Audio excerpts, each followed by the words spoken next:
Serious, people who knew murders before they killed someone, what are some red flags you didn't notice at the time? Dude was very possessive of his girlfriend and kind of a dick.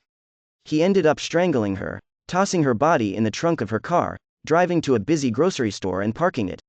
Then he skipped town, ended up getting caught in a motel a few counties over because he missed work and the cops got his location off his phone GPS. He actually just got sentenced to life in prison last year. Said before but no clues. He was my friend's younger brother. Seemed like a little bit of an underachieving stoner but no warning signs of what he was capable of. Last memory of him was wrestling him for the last spare couch to crash on in the dwindling portion of a house party. He and one of his friends broke into the home of an elderly couple, slit their throats, and burned their house down to try to cover it up. All to steal their safe because they thought it had a bunch of cash in it. They were caught in a week. The worst part? This was small-town Vermont. Town of hundreds. Everyone knew everyone. They played in the pool of the old couple during the summers as children. So beep pointless.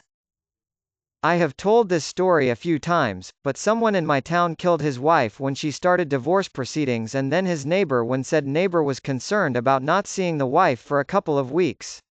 He buried them in shallow graves out on his property and they were found by a pair of hikers cutting through the property.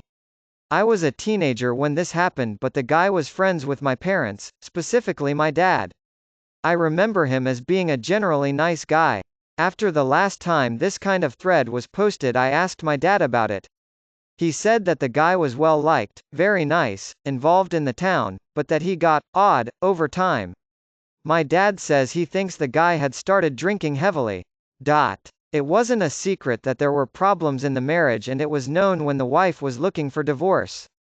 So my dad also told me that in the period of time between when the guy killed his wife and when he was caught out, he had seen him a few times and said that he seemed really happy, and that struck him as odd because, well, his wife was leaving him and the whole town knew. It was a real shock to the town. No one would have said he was capable of killing not just his wife but a second person as well. Nothing. I would have told you he was truly one of the nicest, kindest guys I'd ever met. He was a regular customer at a place my Sil bartended at. He was always nice, friendly, funny, a genuinely good guy.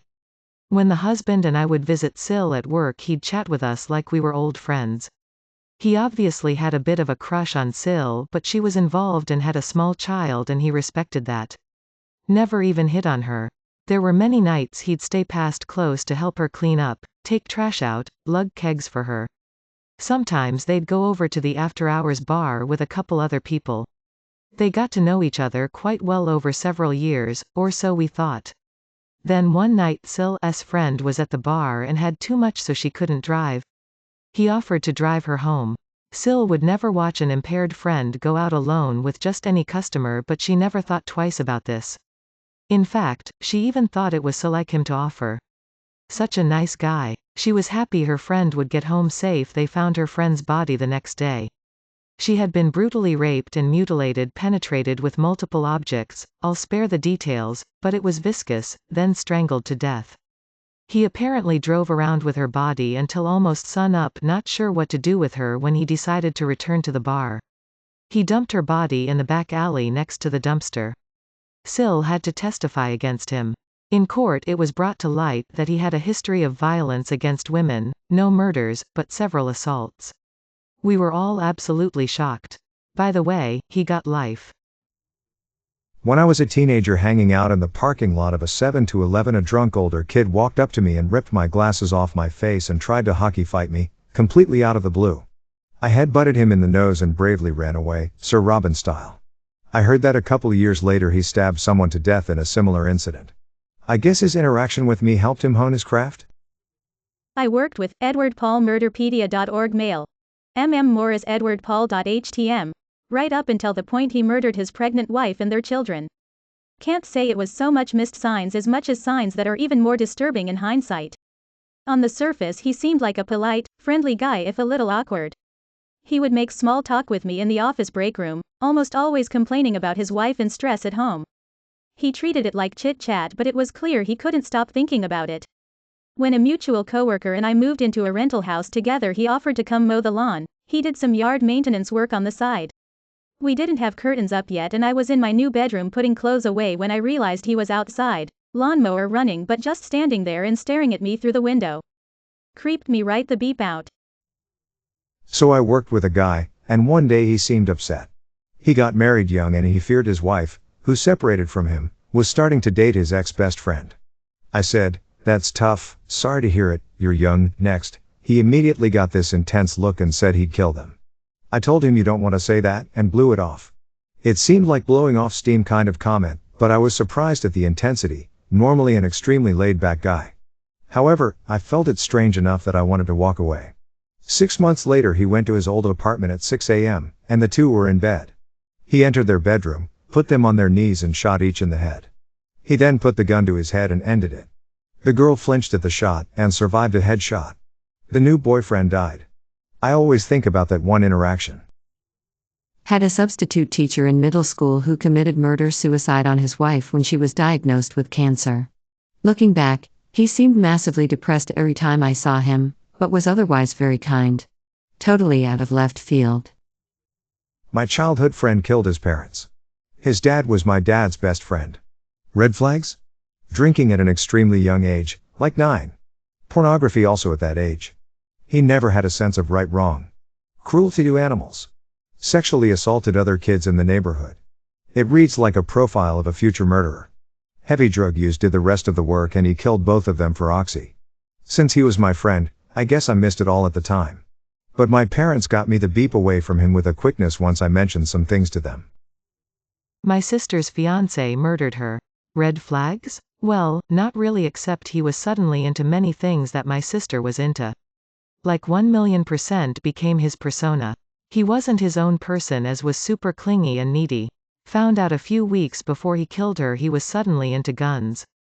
She wasn't. Tried to leave. Murder-suicide. He didn't murder her, but he sure tried.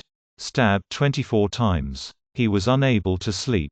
He was constantly talked about his medication and anxiety and his inability to sleep. He was trying to get a medical leave when his wife left him. He snapped a few weeks later.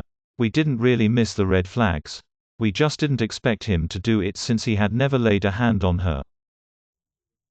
Person I knew had attempted to murder someone, and something I noticed about them was their tendency to stare at people they didn't like. They had done it a bunch in school and it was always really weird when you would catch them staring at you. They always pretended it never happened. No clues at all. He was diagnosed with breast cancer, refused to have it treated. Killed his wife with a .38 snubnose, then held it to his temple and made his 5-year-old grandson watch as he pulled the trigger. We went to high school together. Our high school was excellent and our town was wealthy, safe, serene, and what most aspire to. He came from an ideal, loving, close family. He was good-looking, smart, talented, and well-liked. There were no red flags. Apparently, in college, he got addicted to heroin. His parents took him to their country home to help him detox. When he decided to go buy more heroin, they tried to stop him and he stabbed them both to death in their bedroom. So tragic. He then burned their bodies and the home 4 days later. Drug use and what it will destroy is terrifying. He plead guilty and is doing 25 to life in Attica. www.recordonline.com article 20,831 News 308,319,971. No red flags, but one common denominator was meth use. May your day be filled with joy and happiness. And please remember to subscribe to Upvote for the best quality content every day.